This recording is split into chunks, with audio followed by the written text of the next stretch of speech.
That's right. You know what that song means. Welcome back to Melissa Talks, where we talk all things uniquely you.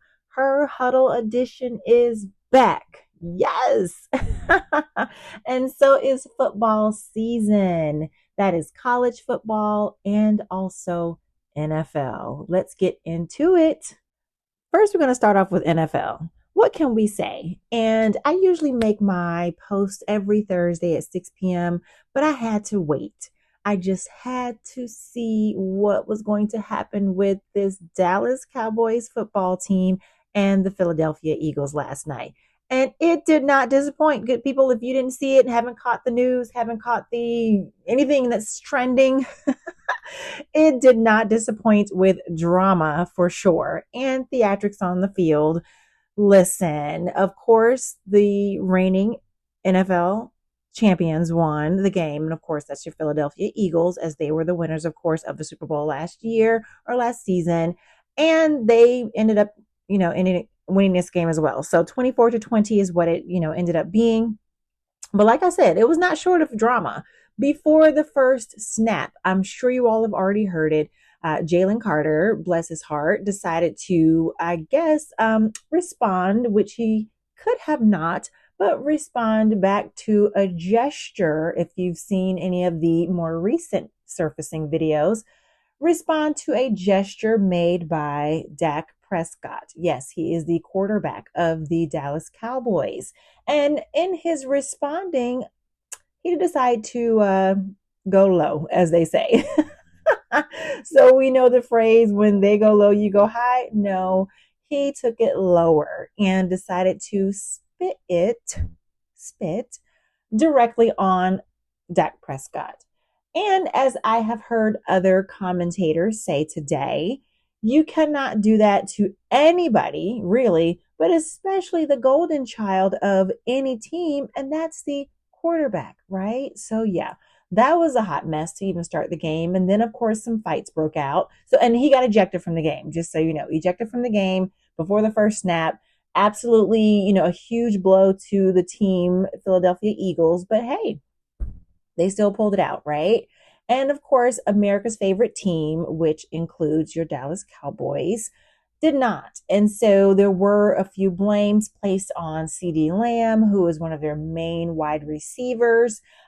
He just didn't meet the mark, but they did say that Dak Prescott did a very good job. And I'm saying they, and what I've read and reviewed in videos, because I went to bed, good people. It was a rain delay. So before the rain delay even happened, I went to bed. So with that being said, Dak Prescott played a really good game. And to be honest, he always plays great games. He always plays great games in the season. It's just a matter of whenever they get to the postseason, it just does not equate to the season. Yeah, if you've been following for some years now, you will also understand exactly what I'm talking about here. But we always give them the benefit of the doubt because they are America's favorite team.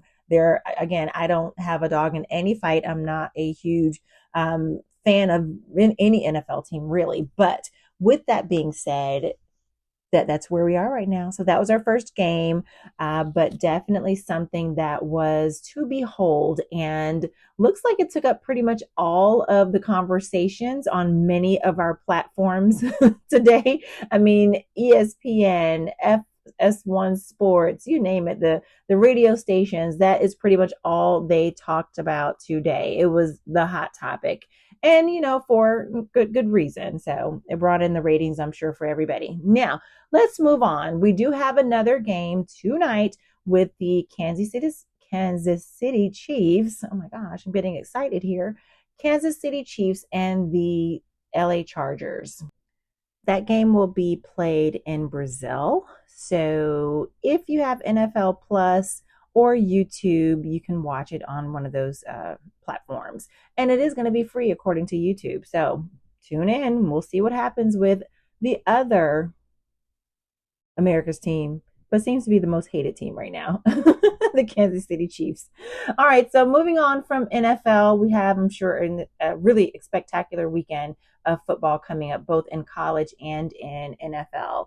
But now moving on to college football, and it too did not disappoint last Saturday. They actually started throughout the week last week. Somebody was playing a game somewhere at some time. And if you have all of the stations to be able to tune in, hey, I'm sure you had a free for all last week and all weekend, right?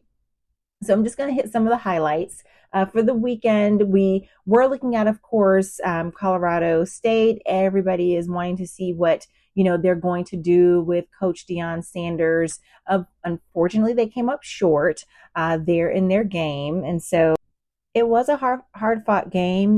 They played against Georgia Tech, and neither team was ranked or even ranked right now, but it was a good game. I mean, it's a matter of now trying to rebuild. You've lost some really good players with Colorado State.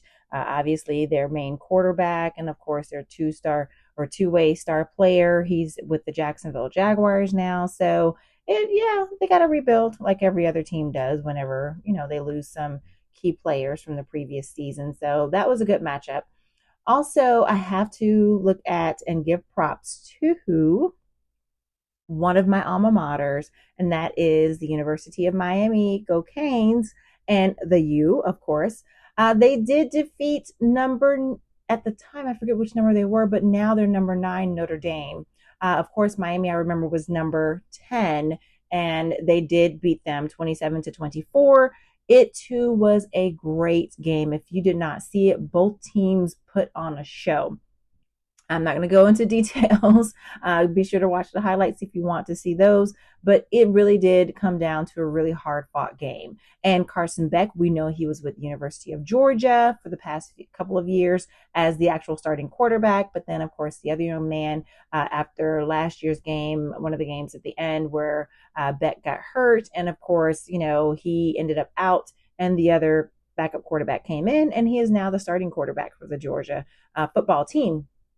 And so now, of course, Carson is down with the University of Miami, which is great. I mean, I feel like he fits right in. And the way he looked during that game, he didn't miss a beat. No injuries at all from what I could tell. All right. Okay, moving right along, I am going to just give a shout out to my other alma mater, and that is Florida A&M University, the best HBCU in the country, in the world. Go fight your mama about it. Okay, I'm going to leave it at that. But unfortunately, they fell short against Howard, one of the other HBCUs. That's amazing as well. Howard won that game 10-9, and we hope that they're going to do better here coming up in their next game, Florida A&M, of course, when they play Florida Atlantic. So FAU, they're going to play tomorrow at 6 p.m. So go Rattlers. All right, moving on to the next great game from this past Saturday. I have to give love to my hometown team, and that is the University of Florida Gators. Now, listen, Lagway is back, and he is excellent. Even the backup quarterback, yes, I have forgotten his name right now, but he was amazing. And yes, we didn't play anybody that's really a good team. Long Island University, God bless them, score 55-0. Hey, we do understand it was just a little bit of a props game to get some extra padding under our belt for the week or what have you, or the season, excuse me. So Florida's now number 13, not in the top 10 yet, but hey, we are fighting back and coming strong. Now, the other big game of the weekend was Clemson versus LSU, and that was a great game if you did not see that one. So LSU did take home the actual W, 17-10 over Clemson. Hey, what else can you see or do there, right? Now, there was another big game. You don't remember, Alabama and Florida State. Good people, I am not a fan of either one, obviously, because I'm a Gator fan, and we don't like Florida State, and we do not like Alabama. Although they're in the SEC, Alabama is. We will take Alabama when they're representing the SEC, okay? That's the only time. All right, other than that, man, I tell you, Poor Alabama. Okay, poor Alabama. For right now, I'm really hoping that they get better. Saban obviously is not the coach anymore. We do understand that. The sad thing is that the quarterback, man, they call their number. He called them out before the game even started. Florida State, I mean, he said, "Hey, they don't have Saban anymore." And they went out there and proved why. He made that comment, and they rolled over them 31-17 in the final game. So yeah, it was a good game too. Really, really good game. And so those are really some of the big key highlight games. I did mention Georgia just a few moments ago with Carson Beck, with him being there previously. They did win that game that they played against Marshall 45-7. So it was a pretty good game. I guess I didn't really watch it, but obviously it seemed like it was just one of those games to pad the stats on for Georgia. One of the other good games was with an SEC team, Tennessee. Tennessee is showing some good promise. They were really pretty good last year. The quarterback is amazing. They still are just number 22 in the polls. So they played against Syracuse. Score was 45-26 with that game. Now, the other big game that was something to talk about and behold, and truly a defensive matchup. Ohio State and Texas. It had been the talk of the airwaves when it comes to Manning, right? Arch Manning. Everybody was expecting him to just be absolutely amazing. But I mean, you have to give him a chance. You have to give him time to truly come into his own. He was not a starter for the past year or anything since he's been there. He was, of course, backup. Came in for a few, wildcat type plays in the past seasons, but nothing that was actually like starting the game. So he has to get better. It's going to take time. He's not going to go out there now and be his two uncles and his grandfather in the first game against the team that won the championship last year. Are you serious? So that ended up being 14-7. Ohio State pulled it out. But hey, give him time. I do believe he's going to come into his own. He's going to have his own successful career and he's going to be fine, but it was a really good defensive game. Really, really good. 14-7 was that one. All right, so that's all I have right now, and that is this week's episode. I am just excited and hyped about football being back. And it is currently the topic of discussion. So I really want you all to tune in and join me on this journey of football being back, one in the college season and also the NFL season. For the fall, this is where we are now. However, we will have some other episodes sprinkled in, really looking at the fall season as it is one of my favorite times of the year.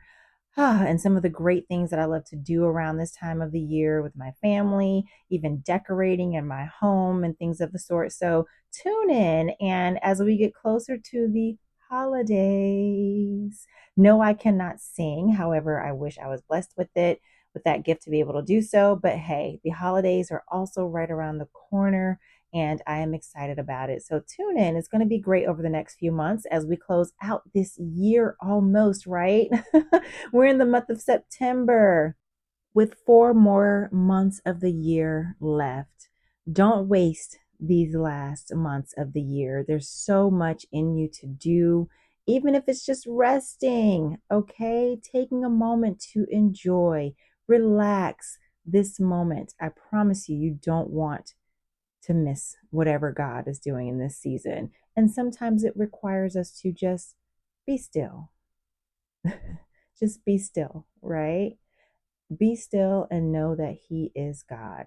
And I know this was just woven into this whole football her huddle session and episode, but hey, I cannot move on without encouraging my great people, my great listeners of this podcast to finish strong. All right. So this is Melissa Talks, where we talk all things uniquely you. Her Huddle edition, good people, and football is back. Until next time, bye.